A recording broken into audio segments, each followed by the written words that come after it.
As ek die opsie het, dan sit ek altyd aan die venster se kant van die vliegtuig. Jy om te kan sien waar ek is, oor wat ek vlieg, waar ek op pad is.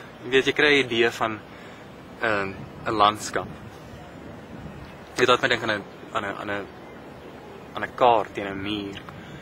Byvoorbeeld die kaart van Afrika, jy kan sien waar is die grense van die lande, jy kan sien hier is 'n bietjie woestyn, hier's 'n meer, hier's ons Kaappunt. Of soos jy dink aan jou GPS in die kar, jy het 'n tweedimensionele view, 'n uitkyk op die pad waarop jy moet ry. Maar wat die GPS nie doen nie, is hy sê nie vir jou draai links en kyk aan jou regterkant is die mooi berg en dit ryk soos rose nie. Hy gee net vir jou 'n draai regs. So wat jy moet doen is, jy moet regtig daar wees om te kan besef wat om jou is.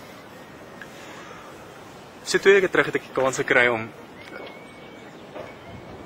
kragvleiers te vlieg. Dis 'n massiewe vleier en hy's sterk genoeg om jou letterlik in die lug op te tel. En dit gebeur toe met my en as amateur vleier het ek op die naad van my rug beland wat hierdie hele sessie oopbreek. Want toe ek daar lê, toe besef ek reg langs my en oral om my is daar skulpe, versteende skulpe.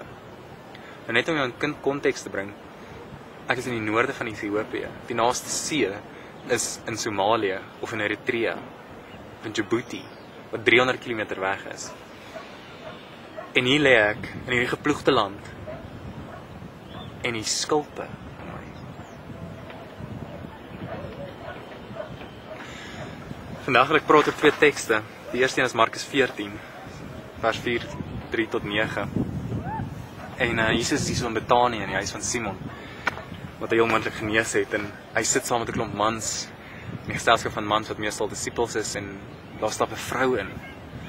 Nou, julle ken die hele kontroversie van die vrou breek die parfuum oop uit die albaster vleis uit, en sy gooi dit oor Jesus se hare, en die disippels raak bietjie nikkerig.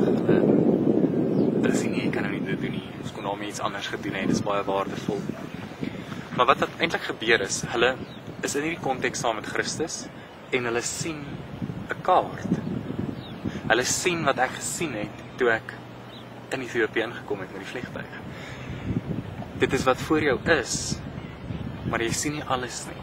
En Jesus breek dit vir hulle oop, en hy sê vir hulle, wag bietjie, hou net bietjie vas, want hierdie vrou doen iets goeds vir my, en julle mis dit.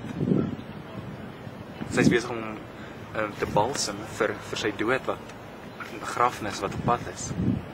En die disippels mis dit, omdat hulle nie van die kaart af in die konteks kan klim. Hulle sien dit nie, en Jesus breek dit vir hulle oop.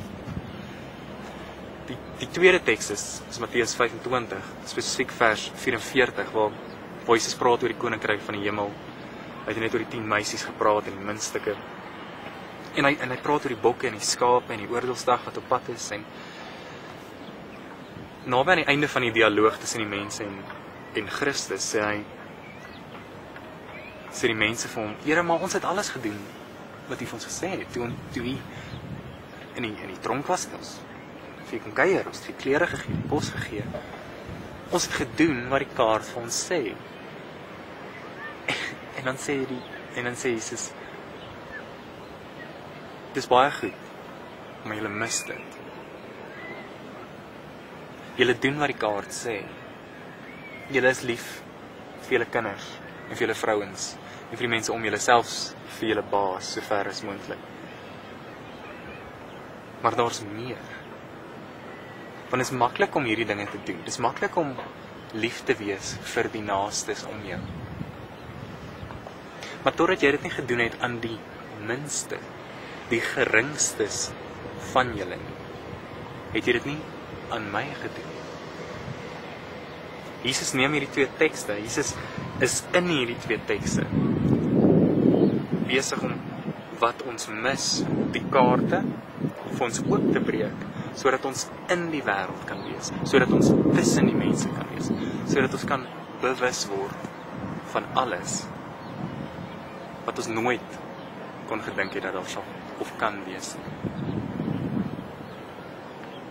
Ek jaag deur my dag, jy weet jy daai lysies, vandag moet ek dit en dit doen, jy het 'n dagboek wat elke dag blaai, niemand wag vir jou nie, tyd is geld, al soveel ruimpies oor die dryf en die motivering agter die verantwoordelikheid van die wêreld. Jesus sê nie wat ophou nie. Hy sê, wag net 'n bietjie. Kyk net 'n bietjie verder as waar jy is. Die skulpe oral. Hier's 'n vrou wat albasterflessies breek oral. Die geringstes van julle is oral om jou, maar jy mis dit. Mag jy in hierdie tyd nooit ophou om te soek vir die skulpe wat oral is. Mag jy nie ophou om te kyk vir die vrou wat iets goeds doen nie. Mag jy jou kaart neem en regtig in die wêreld ingaan. Want as jy dit nie doen, dan is dit moontlik dat jy dit gaan mis. Dit is moontlik dat jy al die skulpe en al die geringstes om jou gaan mis.